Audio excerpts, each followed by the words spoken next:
हमारे ब्लड के दूसरे मेन कंपोनेंट के बारे में, ब्लड सेल्स। हमारे ब्लड में बाकी 45% तक अपनी वॉल्यूम रखने वाले ये सेल्स हमारे ब्लड के सॉलिड कंपोनेंट्स माने जाते हैं, जो ऑक्सीजन ट्रांसपोर्टेशन, इम्यूनिटी और क्लॉटिंग जैसे वेरियस क्रिटिकल फंक्शंस के लिए रिस्पॉन्सिबल होते हैं। बेसिकली हमारे ब्लड में 3 तरह के सेल्स पाए जाते हैं, आरबीसीज यानी रेड ब्लड सेल्स, डब्ल्यूबीसीज यानी व्हाइट ब्लड सेल्स और प्लेटलेट्स। बात करते हैं पहले सेल के बारे में, रेड ब्लड सेल्स, जिन्हें मेडिकल फील्ड में एरिथ्रोसाइट्स भी कहा जाता है। अब जो हम हमारे ब्लड का रेड कलर देखा करते हैं वो होता है इन्हीं आरबीसीज में प्रेजेंट हीमोग्लोबिन की वजह से, जिनका मेन काम होता है ऑक्सीजन को हमारी लंग से हमारे बॉडी में प्रेजेंट टिश्यूज तक पहुंचाना और टिश्यूज से निकलने वाली कार्बन डाइऑक्साइड को वहां से वापस हमारी लंग्स तक पहुंचाना फॉर एक्सहेलेशन। इस हीमोग्लोबिन का सेंट्रल मेटल होता है iron and 1 unit of haemoglobin carries 4 oxygen molecules. अब आरबीसीज के शेप यानी स्ट्रक्चर की बात की जाए देन ये बाइकॉनकेव या डिस्क शेप जैसे दिखते हैं और हमारी बॉडी में प्रेजेंट सारे सेल्स में ये एकमात्र ऐसे सेल्स हैं जिनमें ना कोई न्यूक्लियस प्रेजेंट होता है और ना ही कोई माइटोकॉन्ड्रिया। एक आरबीसी कम से कम 120 दिनों तक हमारी बॉडी में प्रेजेंट होता है, जो बनता है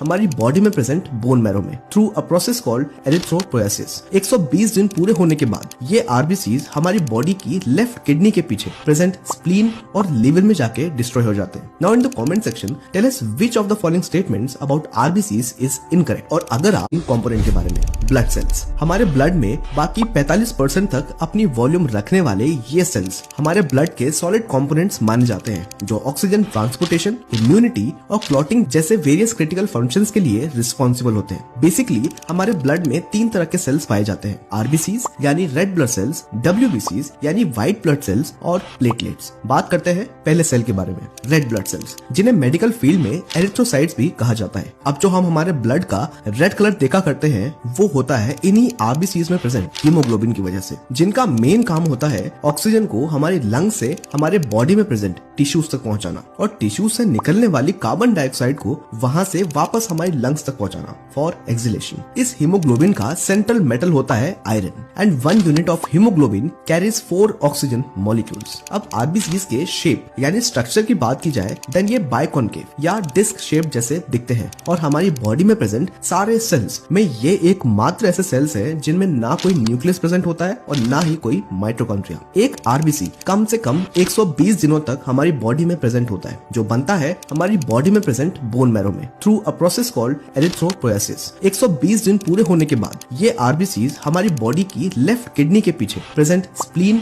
और लिवर में जाके डिस्ट्रॉय हो जाते हैं। Now in the comment section tell us which of the following statements about RBCs is incorrect. और अगर